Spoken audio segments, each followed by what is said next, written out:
Vamos a suponer que a partir de ahora comienza mi ejercicio, comienza cómo voy a entender o cómo voy a calcular mi instalación de abastecimiento de agua. Me encuentro en un momento en el que algún cliente o alguien de mi estudio me ha facilitado la envolvente del edificio. Yo no conozco todavía cómo se hace la envolvente de edificio en CIPE, ya que, como hemos comentado, eso será parte de otro curso, del siguiente curso. Pero tengo que introducir aquí mi instalación de agua. Bien, lo que voy a explicar ahora es cómo es esta interfaz, cuáles son los botones, cómo se utilizan, dónde entraremos para meter la instalación y un poco tener un primer conocimiento de cómo sería la interfaz de CIPE-MEP en la parte de instalaciones del edificio y en la parte de instalaciones del agua. Lo primero que vemos es en la parte de arriba la versión. Tenemos CIPE-CAM-MEP, la versión en la que estamos trabajando es la 2013P y es muy importante el tema de la versión. ¿Por qué? Porque las versiones superiores abren las inferiores, las versiones inferiores nunca abren la superior. Es decir, que si tenemos un archivo, la P es la versión más alta de la versión 2013, si tenemos un archivo inferior, pues sabemos que lo vamos a abrir. Si queremos abrir este archivo con una 2013O o N, lo que sea, sabemos que nunca lo va a abrir.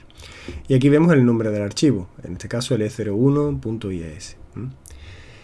La primera línea es la llamada línea de menú desplegable. Como vemos son los primeros botones, son los típicos que nos encontramos en un Word, un Office, en un paquete Excel, ¿no? Son temas de archivo y a partir del desplegable obra pues iremos entrando, normalmente se trabaja siempre en principio de izquierda a derecha y de arriba a abajo, no en todos los menús, porque esto estos menús desplegables hablan de muchísimos módulos, de muchísimas instalaciones dentro de lo que es la construcción de un edificio y la justificación del edificio según el código técnico, pero sí se suele trabajar de izquierda a derecha y de arriba a abajo. Los elementos constructivos, recinto, tal, todo esto iremos viendo cómo va funcionando conforme vayamos utilizando los diferentes módulos. La segunda línea es la llamada línea de iconos. Esta línea de iconos, que las primeras suelen ser de lo que es formato de trabajo, lo que es el archivo, el guardar, bueno, lo iremos viendo ahora mismo poquito a poco, ¿no? El tema de las plantillas, zoom y tal, son iconos de trabajo en la ventana que tenemos aquí. Y la segunda línea de iconos son los iconos de acceso directo a partes de la instalación según el módulo o partes de uso del CIPE según el módulo. Es decir, si estamos en un módulo como este de instalaciones de abastecimiento, pues vemos aquí ya dibujos de grifos, de inodoros, de calderas, de acometidas, etcétera. Es decir, estos módulos estos iconos irán asociados al módulo que estoy trabajando, al elemento, a lo que estoy calculando. Llamamos módulo a instalaciones de agua, en este caso instalaciones de saneamiento, instalaciones de incendio, instalaciones estudio térmico, todo eso son diferentes módulos. Vale, aquí a la derecha vemos que en la primera línea de iconos pues nos aparecen también, como estamos en la primera línea de iconos, son todos conceptos generales, como por ejemplo temas de impresora, temas de plano, temas de colores, etcétera, que ahora veremos. Aquí aparece la impresora para listados de obra de lo que son la memoria del proyecto, y estos son como es el botón que nos va a definir la salida de plano del proyecto. Normalmente sacaremos planos en DXF y luego lo utilizaremos, lo volcaremos a AutoCAD y allí modificaremos los planos lo que nos haga falta para la salida a plano PDF o a impresora. Exportación, que ya veremos que es importante en algunos casos, exportación a otros programas o exportación adentro de los módulos de CIPE a algunos, como por ejemplo el de mediciones, que nos ayuda a sacar el informe de edición del edificio. Vamos a suponer que comienzo en un proyecto de cero. A partir de ahora, a partir de este momento del vídeo, empezamos a ver cómo calcular la instalación de abastecimiento de agua. Para acercarnos a lo que sería más un caso real, tengo que suponer que me encuentro en la situación en la que un cliente o un compañero del estudio me ha pasado la envolvente en 3D del edificio. Es decir, me ha dado esto. Voy a entrar aquí en obra, vista 3D. Voy a decir que quiero ver todas las plantas y que en este caso no tengo que ver todas las instalaciones, sino que quiero ver solo salubridad, que es lo que estoy calculando. Me daría igual porque ahora mismo no hay ninguna instalación introducida, ¿no? Y no me dibuje las plantillas. Ahora veremos qué es cada cosa. Pero en principio quiero ver todas las plantas y solo salubridad. Acepto. Lo que me encuentro es esto.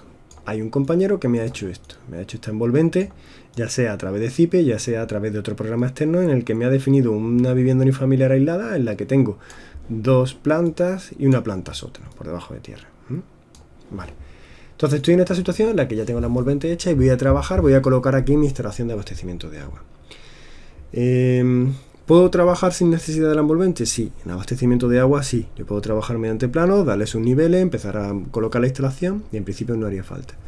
¿Por qué es aconsejable colocar la envolvente? Bueno, en vivienda unifamiliar a lo mejor no tanto, pero cuando ya estamos hablando de vivienda plurifamiliar, me ayuda mucho a la definición de las unidades de uso.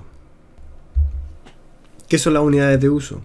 Vamos a ver que en diferentes proyectos, en diferentes módulos de cálculo, en diferentes justificaciones de las normas del código técnico, las unidades de uso vienen definidas en función de esa norma, por ejemplo. Pero se tiende a... Bueno, vamos a atender en la generalidad, esa unidad de uso sería como una unidad dentro del edificio de una propiedad particular. Por ejemplo, en un edificio de vivienda, esa unidad de uso correspondería a las viviendas de cada propietario. El hecho de que yo pueda tener definidas las diferentes unidades de uso de edificios me ayuda a que las instalaciones eléctricas reconoce todas las conexiones que hay de los diferentes enchufes y puntos de luz con el cuadro de mando y protección que yo coloque en cada vivienda, con lo cual no tengo que colocar las líneas. En el caso de electricidad también me reconoce cuántos puntos de enchufe y demás debo de tener colocado en función de cada una de las estancias, en función de cada una de las unidades de uso. Es decir, me ayuda a que mi definición de proyecto y la cantidad de trabajo que tengo que volcar en el edificio pues sea mucho menor, porque ya el propio programa reconoce que es una unidad de uso, y dentro de la unidad de uso me va a reconocer, pues como veis aquí, que es una cocina, que es un salón, que es un baño, con lo cual las exigencias de cada una de las estancias va a ser diferente en función del uso de esa estancia, porque ya la reconoce el programa. Con lo cual, ya os digo que en algunas instalaciones veremos que sí podemos calcular sin necesidad de tener la envolvente en 3D, pero que siempre es aconsejable y ganamos tiempo en hacerla en 3D y tampoco se tarda tanto. Como hemos comentado antes, el tema de cómo hacer en 3D este edificio no es parte de esta asignatura, de este ejemplo, de este ejercicio.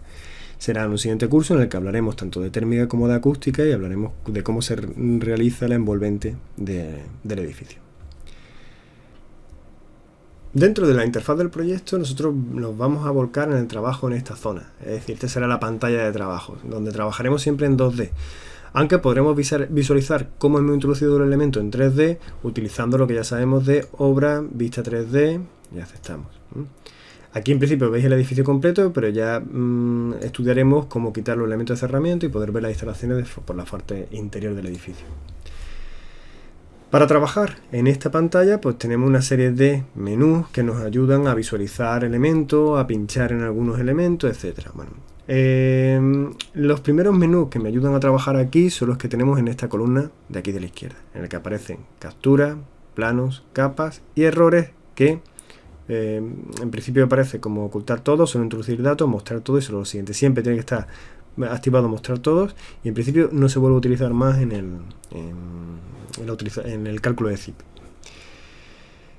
En cuanto a la primera parte de esta columna, la que habla de capturas, si ya hemos trabajado en AutoCAD o bueno en otros programas, sabemos que cuando estamos trabajando metiendo líneas hay una serie de capturas o pinzamientos que son a punto final, punto extremo, etcétera. Bueno, pues estos son los mismos, pero están hablando de objetos.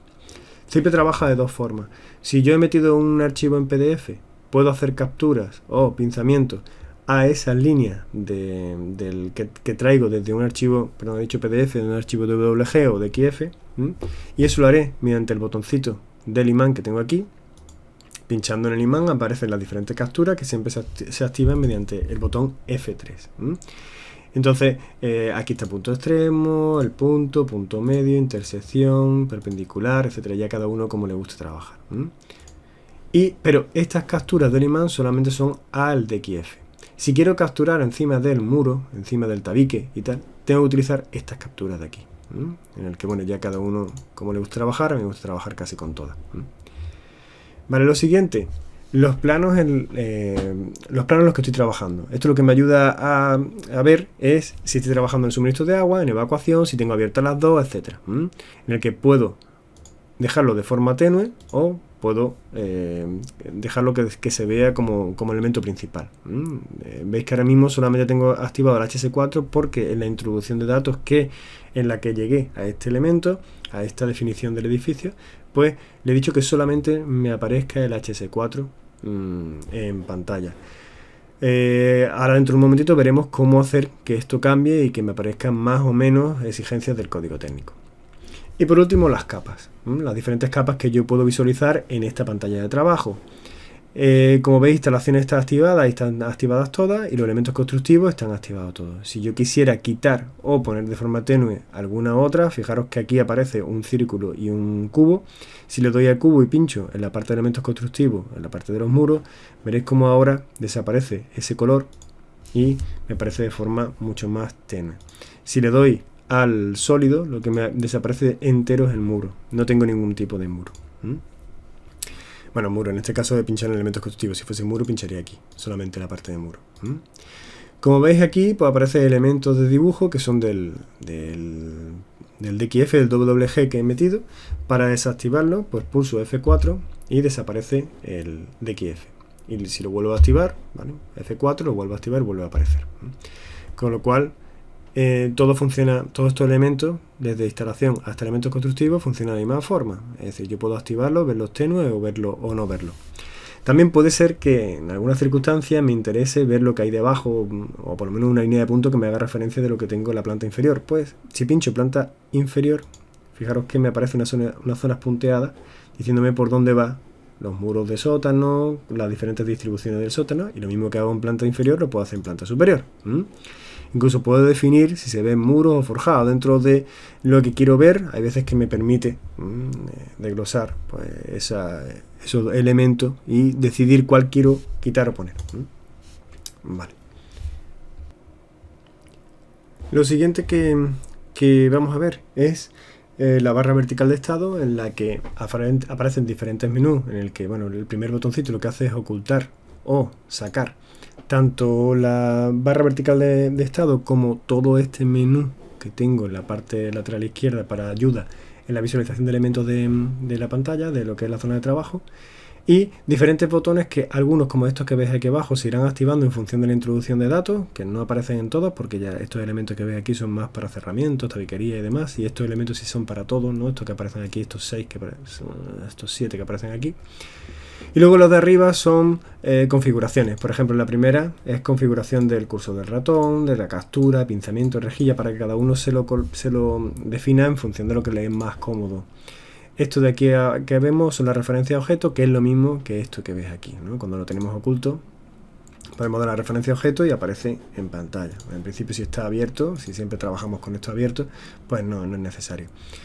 Este botón, si lo tenemos activado, es el for cursor de AutoCAD, para que salte a los puntos según tengamos definida la rejilla. No es muy útil. El tema de repetir la última selección, cuando tenemos algo seleccionado y queremos volver a seleccionar lo mismo, no hay que volver a seleccionarlo, sino simplemente pulsar este botón. Acotado, que no se utiliza en Zype, ya que Zype lo utilizamos como elemento de cálculo, y la definición de cotas, textos y demás lo vamos a realizar en AutoCAD. No es más cómodo trabajar en AutoCAD para representación y en Zype para el cálculo. No está pensado Zype para representación. Y el último, dibujar la rejilla, ¿no? Que veis, para que el for cursor se vaya forzando su posición a los diferentes puntos de rejilla. Ya os digo que no es muy útil, pero bueno, que existe y aquí está. Y esto siempre lo vamos a dejar activado, que es que nos muestre textos de información. Cualquier momento que nosotros necesitemos una información sobre algún elemento o alguna parte de la instalación, pues que aparezca en pantalla. De acuerdo, y por último, nos quedaría por explicar lo que sería la pestaña de módulo, que es esta parte de aquí abajo, en la que nosotros ahora mismo tenemos activada, como veis, salubridad. Pero si quisiéramos calcular, pues por ejemplo, la envolvente térmica, tendríamos que ir a esta pestaña térmica. Aquí tenemos acústica, incendios, etcétera, etcétera, etcétera. Solar térmica para placas solares, etcétera, etcétera, etcétera. Entonces son los diferentes módulos de cálculo que tiene Zype, en la que, como veíamos, como dijimos anteriormente, se podía entrar, una vez que ya estemos en la pantalla de trabajo, se puede entrar a los diferentes módulos en función de la necesidad, en función de que ya veremos como a veces en salubridad y placas solares estamos constantemente saltando de uno a otro.